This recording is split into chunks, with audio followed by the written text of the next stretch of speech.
Kenya has set out a plan to plant 15 billion trees in the next 10 years. That is quite ambitious if you ask me, because it translates to about 1.5 billion trees every year.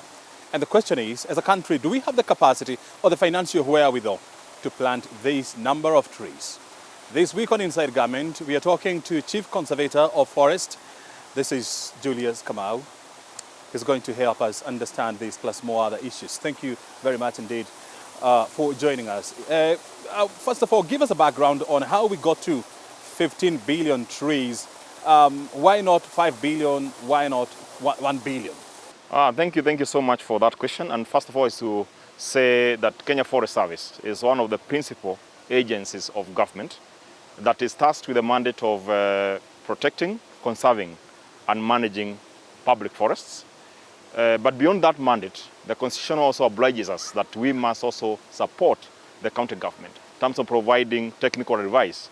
So for them also to manage their community forests and also private farms. In that sense, as we speak today, we have about 2.59 million hectares of public forest within the direct jurisdiction of the Kenya Forest Service, and about 1.79 million hectares under the county government in the arrangement of community forests. And in 2021, we had reached 8.83%. Again, it is growth. And for me to break just to the viewers on the difference between the forest cover and the tree cover, is that in tree cover, even an individual tree on your farm is measured.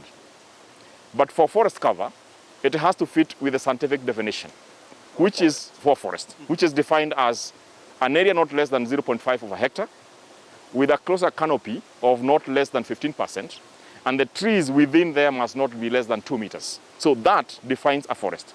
So you would realize that the tree cover naturally will be a bit higher because it takes individual trees even on farmland, while the forest cover is forest as defined. Now, that was achieved, and the report actually was launched by the President in May 27.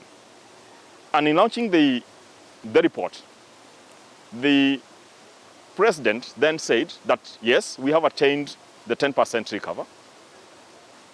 And 10% tree cover now is at 12.13%, which means about 7.2 million hectares of the forest land is under tree cover. And then good achievement of 8.83% of forest cover, meaning about 5.2 million hectares are under forest cover.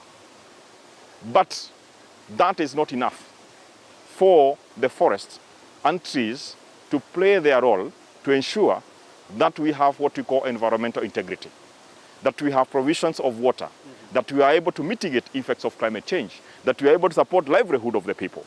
And therefore we had now the President now said we have to push now the agenda and say now we have to push ourselves from the 12.13% in 2022 to 30% tree cover by 2032. That is the directive that has been issued.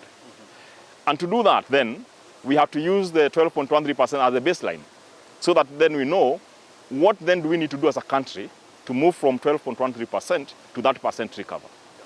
And therefore, for a period of time, the most technical officers within the forest sector and Kenya Forest Service and the ministry had to sit down and see how then what numbers are we talking about, so that Kenyans can understand in basic principle what we need to do. And it is very clear that we had to plant 15 billion trees in the next 15 years, or 10 years, to be able to attain the 30% forest cover. But the President went ahead and said, okay, we have the 15 billion target. But in the first 5 years, that is between 2022 and 2027, we will be able to attain 5 billion tree seedlings. And then the run-up 5 years, we do another 10 billion. In essence, if you look at it in terms of numbers, Kenyan population is about 50 million. So if every Kenyan was to plant 300 trees and grow, not plant, grow, because you have to plant and make sure it grows. In the next 10 years, we will attain the target. Bring it back home even closer. If you and I were to plant 30 trees every year, we are there. So that strategy is still under development, is under finalization, because we have to have a document that ties the target with the resources and who will do it. So already a serious team, ministerial team is working on this to finalize the document. And it will be possibly, from the discussions, it will be a special program for forest and landscape restoration. Very well. And that program is one that will drive us to go towards that target. You're looking at breaking down these numbers, and assigning each Kenyan, a certain portion of trees. But realistically speaking and practically speaking, how feasible is it for every Kenyan to plant 300 trees every year? Many Kenyans in the recent past, including now, have witnessed what drought and what effects of climate change can do to this country. We have lost not less than 2.5 million livestock, meaning we have exposed the life and level of many people. People have suffered. The government has to give them relief food. I think Kenyans now understand more than before what it means that if we don't protect our forests, if we don't green our country, then there is the tragedy of the common. So the question would be, for that farmer, for that individual, what is more a price to pay?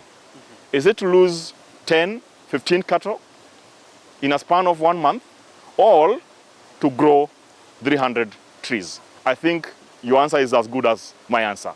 And by the way, there's no choice, because even during the drought, which was presented 40 years ago, we are lucky as a country that the improved systems of governance that has increased our capability to protect our current forest and water catchment areas made sure that even if it was very dry, our rivers, and you can see one behind here, it is still flowing. This is what has kept people alive in all our catchment areas.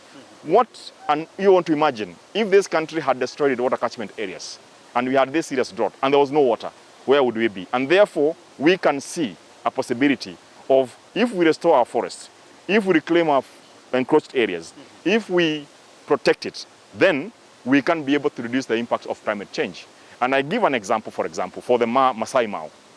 After reclaiming it in 2019 and sustaining a restoration project and program in it, you haven't had, even through the series of the droughts presented after a period of 40 years, in 1984, that wildlife in Masai Mara have died.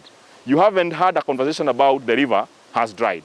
The river still flows. That is the power of conservation. Forest is life. And that one is definitely no doubt that, reforestation and afforestation is the way to go, is the future. And especially at this time when now the issues of climate change are becoming more critical. But you are talking about a country where more than 60% of the entire land is considered or graded as arid and semi-arid, meaning that the issues of rainfall, the issues of water, are dire. So how do you ensure, or how will you ensure that the 60% of the country that is considered to be arid and semi-arid is also covered by some form of trees and forest? In 2016, the country, through the Ministry of Environment, did an assessment. So the assessment was to find out, in this country, what are the potential areas of restoration. And this was to align itself with African restoration commitment of the Bond Challenge, and which Kenya then committed that they're going to restore 5.1 million hectares of their landscapes through that commitment. So for you to commit, you have to know where are you going to plant it. So during that assessment, it was very clear that 8.8 million hectares of the Kenyan land is potential for restoration. That's 8.8. That 8.8 million. About 39.9. About 39 million hectares. In this strategy of moving from 12.13% tree cover to 30% tree cover, we are going to restore only 10.2 million hectares, okay, of the 38. So there's still a journey ahead. So the area for restoration is not a limitation. This includes our degraded forest areas. As we speak today, it's about 350,000 hectares of public forest is degraded. It's part of that. We look at the riparian areas. We look at the ASAL areas, which present 65% of the potential for restoration. And we look at schools, institutions, roads, avenues, and everywhere. That is what we must do in the next 10 years. But in this strategy, 65% of the investments will go to the ASAL areas. This is arid and semi-arid areas. And that's 65%. And that's why you saw, even when we made a choice of the site where His Excellency the President, Dr. William Ruto, was launching the tree growing campaign in Gong Hill Forest, it was very strategic. Kajiado is one of the ASAL counties. And we said that we're going to demonstrate that it is possible to green ASAL areas, even under difficult circumstances. And we did plant about 5,600 tree seedlings in Gong Hill Forest. It hasn't rained so much, but we have gone ahead to utilize the community forest associations who have given us young people and the youth, who we are now calling the Green Army. And we have been supporting them so that they can also create green job. At the same time, maintain the trees, and also at the same time water the trees. And the trees are doing wonderful. This was a clear message that we must stop seeing our areas as a limitation or a deterrent for us to green those areas. But we must be innovative enough, and we must change the way of doing things and say, as we green the country, that greening must also create employment to the youths. It also must create green jobs. It must also feed into the micro enterprises so that people with a private tree nursery who must register with the Kenya Forest Service, then we can be able to do business with them. So that it is not about only greening, it's creating jobs and creating employment and opportunity for economic growth. So that's why it must succeed, because the interventions and the motivation is also the private sector to play its role and the government to provide enabling environment and for us to do what we must be able to do. So it's a principle of leaving no one behind. I want to understand, and you are talking about the Green Army, which is a very interesting concept, but how many Green Army members do you need to ensure that 1.5 billion trees are, number one, planted, and number two, taken care of? Because the issue is not just a question of planting, there is also the question of ensuring that the trees are well tended and they grow. There are as many as Kenyans. So I am a Green Army. You are a Green Army, because we have a commitment. And we have said this. It has to stop the very popular narrative that greening this country is a government agenda or is a government responsibility. No. Kenyans, wherever they are, must accept that they must be patriotic to their own nation. People today who are of my age and younger got some trees that already had grown many years, and they have benefited from those trees. But they are not willing to bend down and plant a tree for the future generation. We must say that we owe it to the future. And I keep bringing it back home and say, look, I have been able to enjoy this wonderful environment in this country. I would wish my son and my daughter and my grandchildren enjoy a similar environment. But how can I guarantee that? I must ensure that I sacrifice also, as they did sacrifice, and ensure that I become part of the movement. So it's not about the government, not about Kenya Forest Service. It's about me as a patriotic Kenyan. It's my national duty to support and cooperate with the government to ensure that we guarantee clean and healthy environment. I also come back this way, and because of where we are today. During the COVID-19, we got very good response. It was harsh, but I think it became very clear that when everything else disintegrates, we seek refuge to the environment. We received many people in our forests. When they could not go anywhere, they found solace in the forest. And therefore, nature cannot be contested. We must do this. And it's a principle of leaving no one behind. And we are saying, if you are grown up and your child cannot be able to plant a tree, as much as you love them, please go down and plant trees for them. And you can utilize many opportunities. It could be birthdays, which we love so much, and we celebrate every year. Yeah. And that's why the president dedicated his birthday, to demonstrate that he could plant or inspire the growing of 560,000 tree seedlings in a day. If all of us was to do that, then we can get there possibly sooner than even we have said. Mm-hmm. What strategies are you going to put in place, or mechanisms are you going to put in place to ensure that 1.5 billion trees are indeed planted? One, it's this awareness we are creating now, telling Kenyans the reason why they should plant the trees. And we are saying, don't just plant trees for the sake of it. If you are a farmer, we also want the tree to make sense to you. If you're a farmer somewhere, for example, in Mount Kenya or in Kwale or in Bungoma, plant the trees on the farm that can support you for various reasons. It could be a fruit tree, a mango tree. It is still a tree, but it will support your livelihood. It will also support us in dealing with the issues of food security. If it's about timber that you want, grow a tree that can give you timber. If it's firewood, do the same. If it's about conservation, do the same. So that you have a tree that you don't have to be reminded to take care of it. It is your duty to protect it because it's also protecting you and cushioning you from the impact of climate change, but more so for food security. So we want to also make sure that we match the tree growing campaign with the aspirations and the needs of Kenyans. For the state organ like Kenya Forest Service, we are very clear. We have 350,000 hectares degraded. We have adopted a forest framework where we tell Kenyans and corporates to come and adopt that area. And you prepare it and grow trees for 3 to 5 years, then surrender it back to Kenya Forest Service. Today, we have about 120 partners working with us, and they have adopted 80,000 hectares of degraded forest areas, and they're restoring it. And many more are coming. How will you be able to measure how many trees have been planted every year? As I said, what cannot be measured cannot be managed.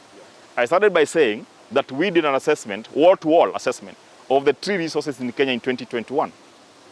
Normally, it's supposed to be done within 5 years. But we are now doing what we call tracking and monitoring of the tree being grown.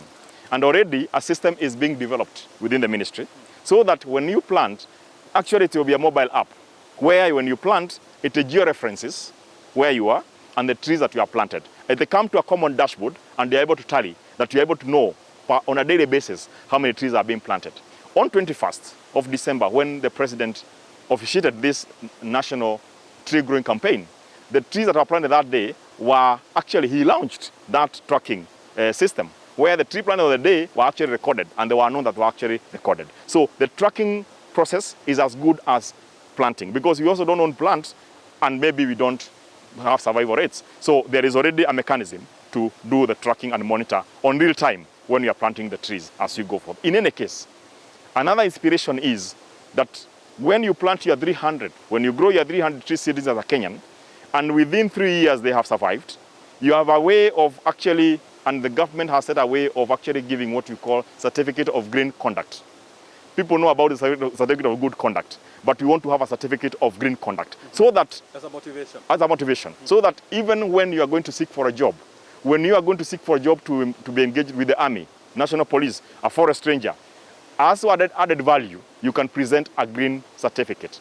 Once you produce that, it will give you an edge to do so. And we know if Kenyans were to use it as an incentive, many Kenyans would want to actually do so. So we believe that also will encourage Kenyans and it will become a credential that you can present and demonstrate that actually you have a green agenda and you have cooperated with the government to make Kenya a safe, clean, and of health environment. Have you also thought about coming up with some sort of a scheme whereby you have some sort of a reward scheme for people who you would consider to be the green heroes of the year?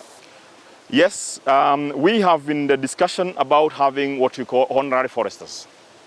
Honorary foresters is something we believe we will be working on with the ministry because of policy guidance, so that for those people who are not necessarily foresters, but have done so much in terms of supporting the government effort for greening and protecting these resources, then they can be recognized as forest, what you can say, honorary foresters, basically. And I think that would be good enough. And it is already actually provided for in the Forest Conservation Management Act 2016. So it's a question of actually making it happen. So it's anchored in the law. It's not something you're going to think about. It's something already provided for within the law. Let's talk about the capacity. I mean, do we have 1.5 billion seedlings in this country? The reason why the president said we do 5 billions in the first 5 years and 10 billion in the run-up 5 years is recognition that you require to do certain things for you to be able to grow trees. And that means that our sister entity, KEFRI, who deal with the seed collection, their capacity has been enhanced. So they are able to produce quite large tonnage of seeds that can support KFS, who also produce seedlings, and other private sector to be able now to grow seedlings. Seedlings take about 6 to 1 year. So there is a period for investment for seeds and also seedling production. And then we now the campaign for growing them. Of course, many community groups, many youth groups are still having their seedlings on their nurseries, and that will be part of what we are doing. 2, there's a possibility of government off-taking some of the seedling produced by the private sector. That is also a motivation that a private sector can also, once they are registered with the Kenya Forest Service and they are certified by KEFRI, then they could do business with the government, because the government then could be able to procure seedlings from them, because we know first they have good quality and they have good health. And therefore, that's another way of growing the small enterprises, by knowing that, one, they grow for the normal market because you grow and people will buy, but also if there are opportunity to do business with government, then they will be primary candidate for that. What is the production capacity of seedlings for the two entities, that is Kenya Forest Service and Kenya Forest Research Institute?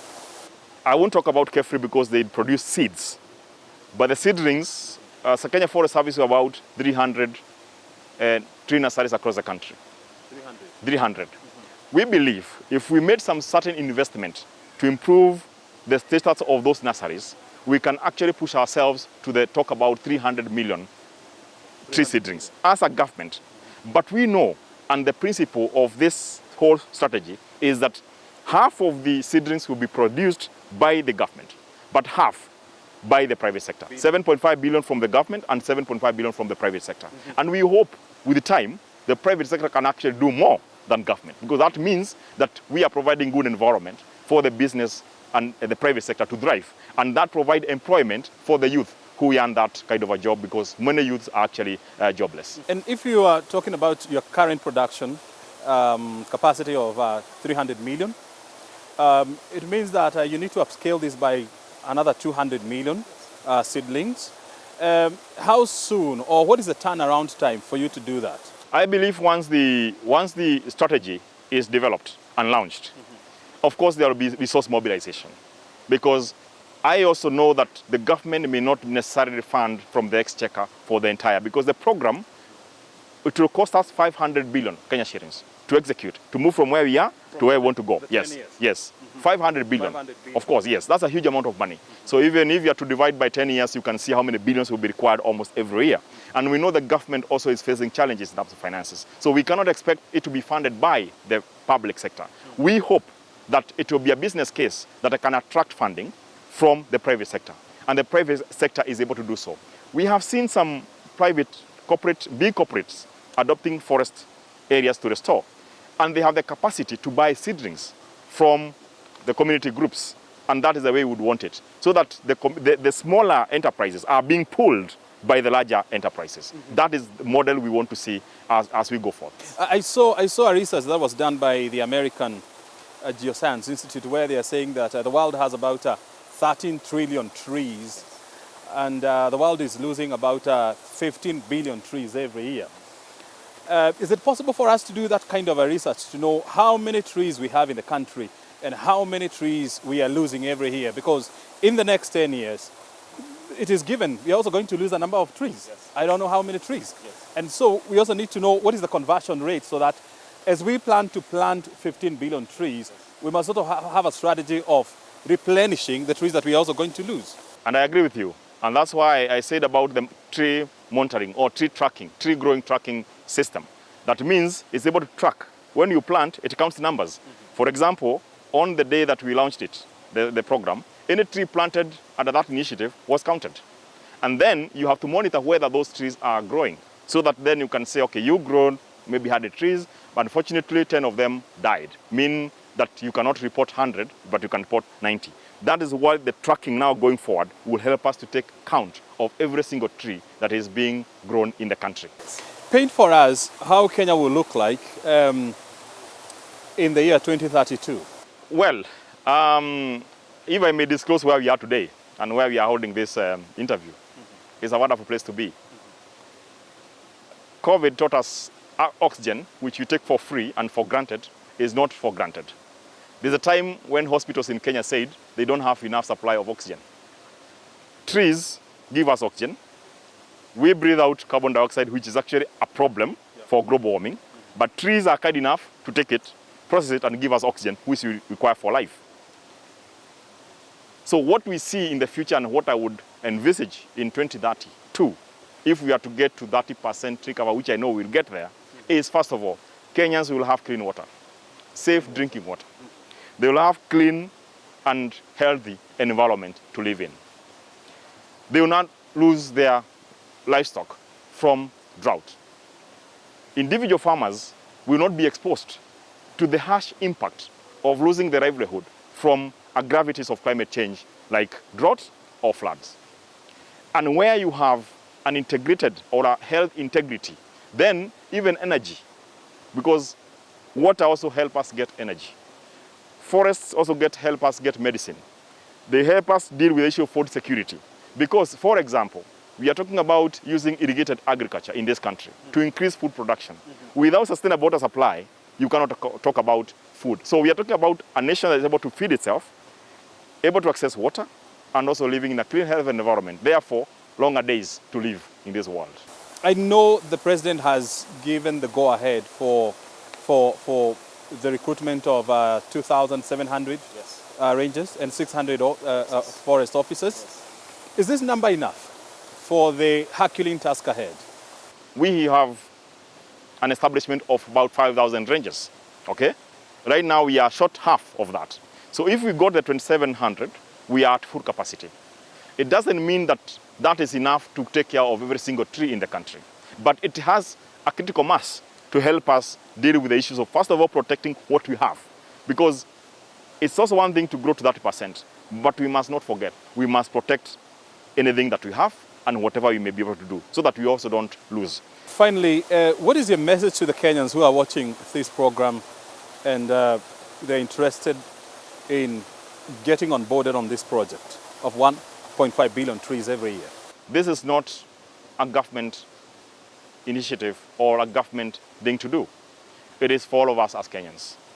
If today you're opening a tap and drinking water from it, if today you are accessing water from a river, if today you are enjoying that good air that we breathe in, oxygen, if you have traveled and you have done adventure in a forest ecosystem, if you are in a farm and enjoying agroforestry food production system, if your animal is feeding on fodder coming from tree, if you are cooking using firewood, if your house is constructed by timber, then you have a price to pay. You must be able to help us plant and grow trees, not for Kenyans, but for yourself and for the future generation. So it's a call for each of us, and we must demonstrate our patriotism to this nation to save ourselves from the tragedy of the common, and save ourselves and transmit and hand over a nation which is healthy enough to our loved ones who will come into the future. Thank you very much indeed, Julius Kamau, for joining us, and of course, for your passionate message about tree planting. We wish you all the best. Thank you so much, and we need your support, and as you are doing. Very well. Yes. Asante sana. Thank you so much. Well, the conversation has been around planting trees, and as the Chief Conservator of Forests has said, the buck stops with every one of us. We must embrace and inculcate a culture of planting trees. This program has been coming to you from the exquisite and the serene Karura Forest right here in Nairobi. My name is O'Brien Kimani. We have been talking to the Chief Conservator of Forest. This is Julius Kamau from the Kenya Forest Service. Thank you very much for your time. We'll see you again on Friday next week. Bye for now.